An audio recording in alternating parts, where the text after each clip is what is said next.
Cake কিন্তু ছোটোদের কাছে ভীষণ পছন্দের একটি খাবার, আর আমরা তাদের জন্য বাইরে থেকে নিয়ে আসি। তো আমরা চাইলে কিন্তু খুব সহজেই এই কেক তাদেরকে বাড়িতে তৈরি করে দিতে পারি। তো কী করে এই নরম স্পঞ্জি কেক তৈরি করা যায় বাড়িতে, সেটাই আজকে আমি আপনাদের সঙ্গে শেয়ার করব। তো চলুন শুরু করি। তার আগে হ্যালো এভরিওয়ান, কেমন আছেন আপনারা সবাই? আশা করছি সবাই ভালো আছেন, সুস্থ আছেন। চলে আসলাম একটি নতুন রেসিপি নিয়ে আপনাদের কাছে। আজ শেয়ার করব বাড়িতে কড়াইতে কী করে এই নরম স্পঞ্জি কেক তৈরি করে, সেটাই শেয়ার করব। তো চলুন শুরু করি। প্রথমে একটি মিক্সিং বোল নিয়েছি, আর তার মধ্যে আমি হাফ কাপ চিনি নিলাম। তো চিনিটাকে আমি গুঁড়ো করে নিয়েছি।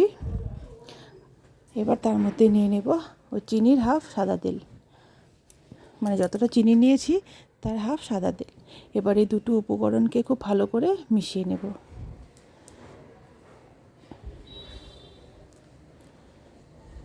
মিশিয়ে নিলাম।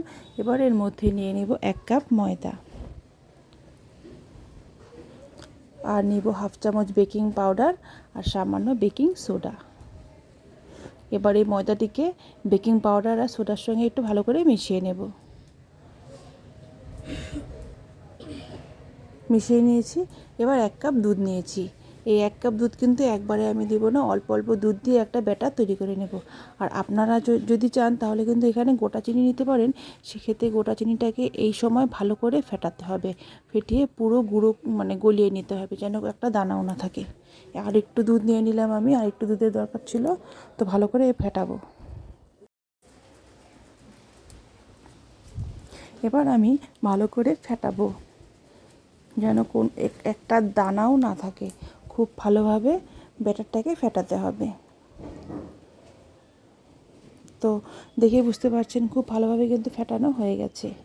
এবার আমি ঘনত্বটা দেখেন কেমন হয়েছে ঘনত্বটা। এবার আমি এর মধ্যে নিয়ে নেব 1 চামচ কোকো পাউডার। আপনারা চাইলে এই কোকো পাউডার স্কিপ করতে পারেন। আমি যেহেতু চকলেট কেক তৈরি করব, তাই এখানে কোকো পাউডার নিচ্ছি। এবার এই পাউডারটিকে ব্যাটারের মধ্যে আমি মিশিয়ে নেব।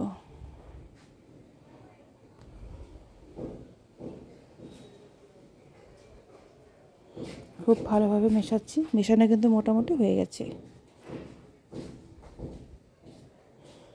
তো এবার আমি যে পাত্রে কেক, তার আগে দুধটা দেখে নিন কতটা দুধ বেঁচে গেছে। 1 কাপের থেকে কিন্তু এতটা দুধ বেঁচে গেছে। এবার যে পাত্রে কেকটা তৈরি করব, সেই পাত্রে সামান্য তেল দিয়ে পুরো পাত্রটির গায়ে তেলটাকে আমি মেখে নেব।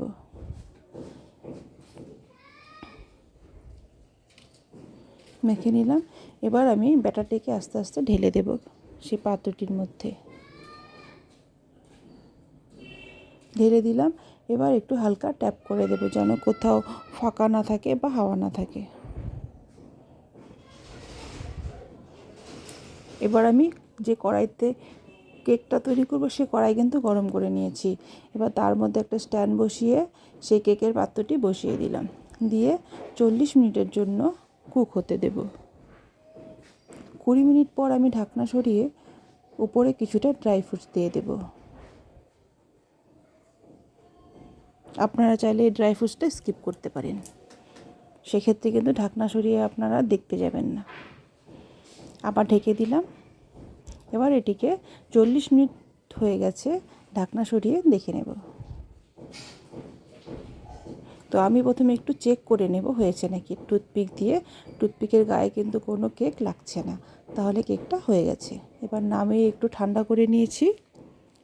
এবার একটা ছুরি দিয়ে সাইডগুলোকে আমি কেটে দেব, মানে পাত্রটির মধ্যে যদি লেগে থাকে সেক্ষেত্রে ছেড়ে যাবে, তাহলে খুব সহজে কেকটা পাত্রটি থেকে বেরিয়ে আসবে।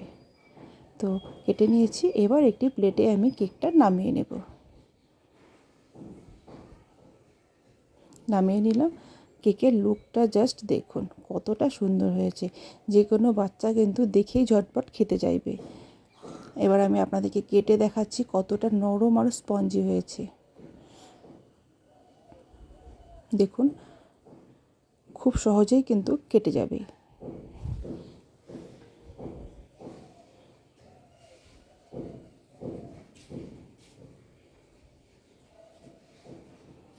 কতটা নরম হয়েছে দেখুন। ভেতর থেকে কিন্তু পুরো ভালোভাবে কুক হয়েছে, কোথাও একটু কাঁচা ভাব নেই। আর কতটা নরম হয়েছে, সফট। দেখেই বুঝতে পারছেন।